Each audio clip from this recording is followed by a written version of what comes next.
folks, my name is Chef Cicely and I'm joining you today from the Divine Cafe in the Springs Preserve in the lovely Las Vegas, Nevada. And today we are going to be preparing coulis. And coulis is spelled C-O-U-L-I-S.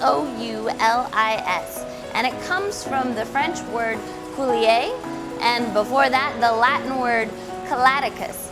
What it means, or originally meant, was the juices from prepared meats. As in, if I had a beautiful roast in front of me and I cut it, the blood and the juices that would drip off, that was calaticus. Well, a coulis is the modern derivative, and it comes from a fruit or a vegetable. And right now we have some lovely, lovely peppers in season, so we're going to be making red pepper coulis. The technique I'm going to use is to very simply roast this. Not a necessary step, just add some additional flavor. Then I'm gonna blend it, and then I'm gonna strain it. Pretty simple. So my first step, just gonna get this ready to go onto a roasting pan. Cutting out the ribs of the pepper. Those are any of the, kind of the portion of the pepper that gives it the bitter flavor, or if it's a hot pepper like a serrano or a jalapeno, that's where all the heat will come from. So I'm gonna take this pepper and get all my usable pieces. That's of course going to be the outside here. Got a prepared baking sheet that I would of course lay it out on. Now again, for a coulis, this is simply not a necessary step by any means. All it is just adds another little layer of flavor.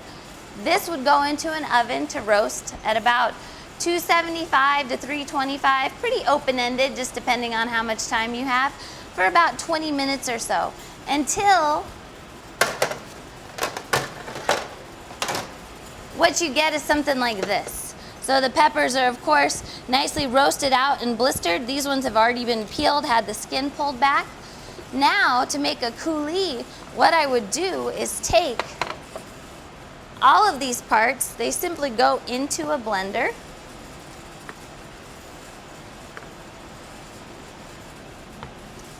And for this one, we can even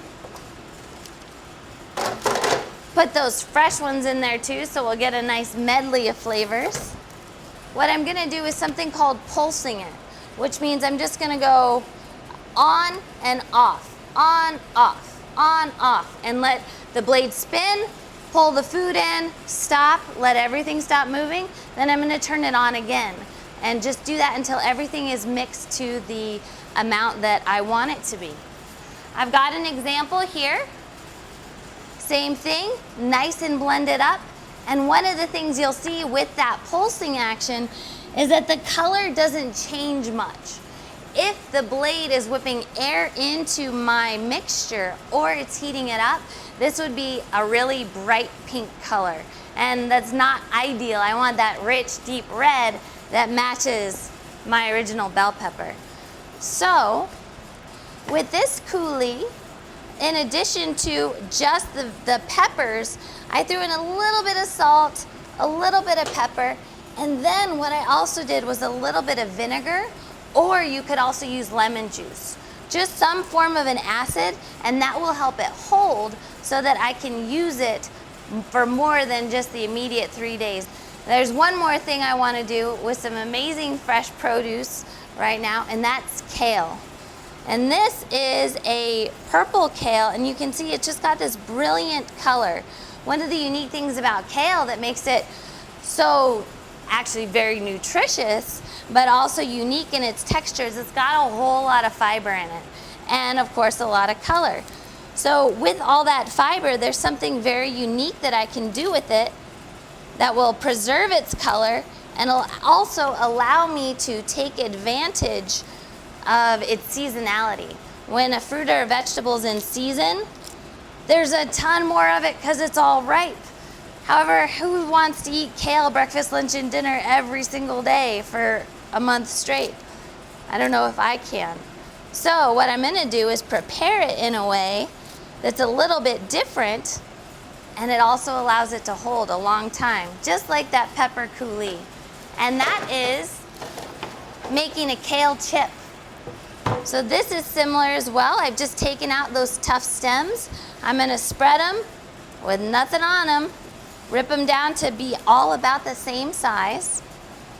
Get them in a nice single layer. Anytime I roast a vegetable, I want it in a nice single layer so that everything actually roasts. In other words, air and heat goes all the way around it. It doesn't steam. This goes in the oven at about 275, 325, depending on how much time I've got, just until they are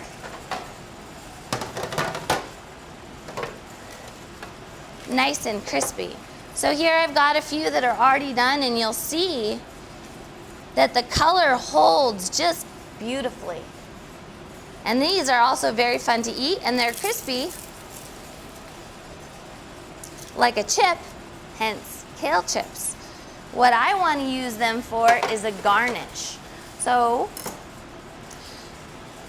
I can use the coulis as it was originally or traditionally intended, which is the sauce for something like a chicken dish, a beautiful grilled chicken, garnished with lovely kale chips, and of course a touch of cheese for that buttery saltiness and a good amount of color. Or I could even treat coulis like a gazpacho and serve it by itself as a vegetarian soup. And again, it looks just as lovely garnished with the kale chips and with the Parmesan cheese. So thank you very much. My name is Chef Cicely here at the Divine Cafe, and we hope to see you here.